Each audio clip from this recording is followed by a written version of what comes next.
વિદ્યાર્થી મિત્રો સ્વાગત છે એક્ઝામ ટુડે પર friend finally Gujarat police constable PSI એલઆરડીની ભરતી જાહેર કરી દેવામાં આવી છે। આ સાથે જ વિદ્યાર્થીઓના નવા પ્રશ્નો ઊભા થઈ રહ્યા છે અને હસમુખ પટેલ સાહેબ જે છે મિત્રો એના જવાબ આપી રહ્યા છે। સૌથી મોટો પ્રશ્ન એક તો છે મિત્રો ઉંમરને લઈને, વજન અને હાઇટને લઈને પણ પ્રશ્નો છે। બીજી વાત ફિઝિકલ પરીક્ષાની જાહેરાત આજે કરી દેવામાં આવી છે, તો છેલ્લે સુધી વિડીયો સાથે બની રહેજો। તમામ પ્રશ્નોના જવાબ તમને આ વિડીયોમાં મળશે। મિત્રો આગળ વધીએ એના પહેલાં ખાસ કરીને Gujarat police constable PSI LRD માટે એક્ઝામ ટુડેનું લેટેસ્ટ એક વર્ષનું કરંટ અફેર્સ સાથે Ayodhya GK, G20 summit, T20 world cup, FIFA world cup, national games, commonwealth games, T20 world cup, Olympic Paralympic, Covid IPL, GI tag, બદલાયેલા ભારત ગુજરાતના વર્તમાન પદાધિકારી, પુસ્તક લેખક, company CEO, brand ambassador awards, GK sports, GK જેવી total 44થી વધારે અલગ અલગ ટોપિકની કરંટ અફેર્સની પીડીએફ, 10,000થી વધારે પ્રશ્નો, પૂરા એક વર્ષનું લેટેસ્ટ કરંટ અફેર્સ। તો પીડીએફ માટે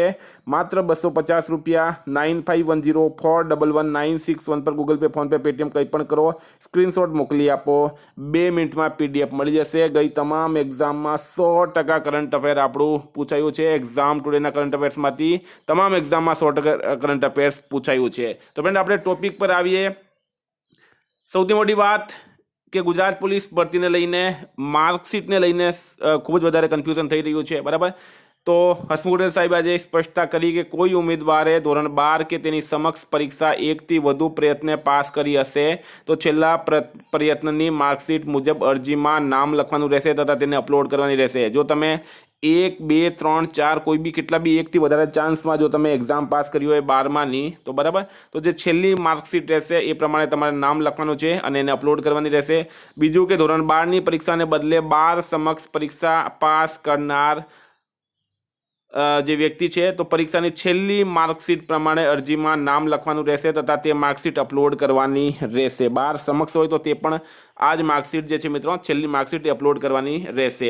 લોકરક્ષક તથા પીએસઆઈ ભરતીમાં પ્રતીક્ષા યાદીની કોઈ પણ જોગવાઈ રહેશે નહીં। રંગ, અંધત્વ કે બીજી શારીરિક ખામીઓની યોગ્યતા અયોગ્યતા વિશે વિગતવારની જાહેરાતમાં જણાવવામાં આવશે। મિત્રો એક પ્રશ્ન છે ઉંમરને લઈને, તો ગઈ વખતે જે જનરલની એજ હતી મિત્રો એ હતી 35 વર્ષ, બરાબર। ગઈ વખતે જનરલની એજ 35 વર્ષ હતી, એના પહેલાંની એક્ઝામમાં 33 વર્ષ હતી। ગઈ વખતે થોડુંક રિલેક્સેશન આપવામાં આવ્યું હતું। હવે આ વર્ષે ઉંમર જે છે મિત્રો એ 35 વર્ષ રહેશે કે કેમ એ અત્યારે 1-2 દિવસમાં જ્યારે નોટિફિકેશન આવશે ત્યારે આપણને ખબર પડી જશે, બરાબર। ઓબીસી, એસસી, એસટી વર્ગોને જે ઉંમરમાં છૂટછાટ મળે છે એ મળતી રહેશે, બરાબર।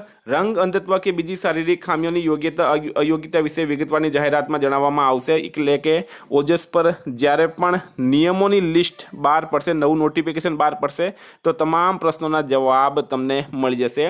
એક મિત્રો અફવા ફેલાવવામાં આવે છે કે હાઇટ કાઢી મૂકવામાં આવી છે, મિત્રો હાઇટ કાઢવામાં આવી નથી। વજન જે છે એ ધ્યાનમાં લેવામાં આવશે નહીં, પણ ઊંચાઈ ધ્યાનમાં લેવામાં આવશે, બરાબર। જ્યારે તમારું ફિઝિકલ થશે તે સમયમાં ઊંચાઈ ધ્યાનમાં લેવામાં આવશે। 5 કિલોમીટર દોડવાનું છે એના માર્ક ગણવામાં આવશે નહીં, એ ખાલી ફક્ત ને ફક્ત જે છે મિત્રો એ ક્વોલિફાઈ માટે છે, બરાબર। તો આ એક પ્રશ્નના જવાબ થઈ ગયા। બીજી વાત ફિઝિકલ ક્યારે થશે, તો ફ્રેન્ડ ફિઝિકલ થશે એલઆરડી શૈક્ષણિક લાયકાત 12 પાસ છે અને ફિઝિકલ પરીક્ષાનું આયોજન આવતા શિયાળા દરમિયાન એટલે કે ચોમાસા પછી શિયાળામાં થશે। હસમુખ પટેલ સાહેબે આ વાત કરી છે, સાંભળો આ વિડીયોમાં।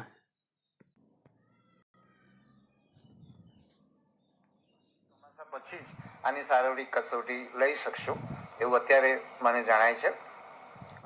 એમ છે પણ મારી સમજ મુજબ આપણે ચોમાસા પછી જ આની શારીરિક કસોટી લઈ શકશો એવું અત્યારે મને જણાય છે અને આપણે શારીરિક કસોટી પૂરી થાય એ પછી આપણે એની લેખિત પરીક્ષા લેવાની થાય છે। તો મિત્રો તમે સાંભળ્યું હશે, હસમુખ પટેલ સાહેબે પણ વાત કરી છે, બરાબર, કે ચોમાસા પછી જ શારીરિક કસોટી લેવામાં આવશે। તો ખૂબ જ મોટા ન્યૂઝ છે મિત્રો ગુજરાત પોલીસ ભરતીને લઈને। વેકેન્સી જાહેર કરી દેવામાં આવી છે, બરાબર। 4 એપ્રિલથી 30 એપ્રિલ સુધીમાં તમારા ફોર્મ ભરવામાં આવશે।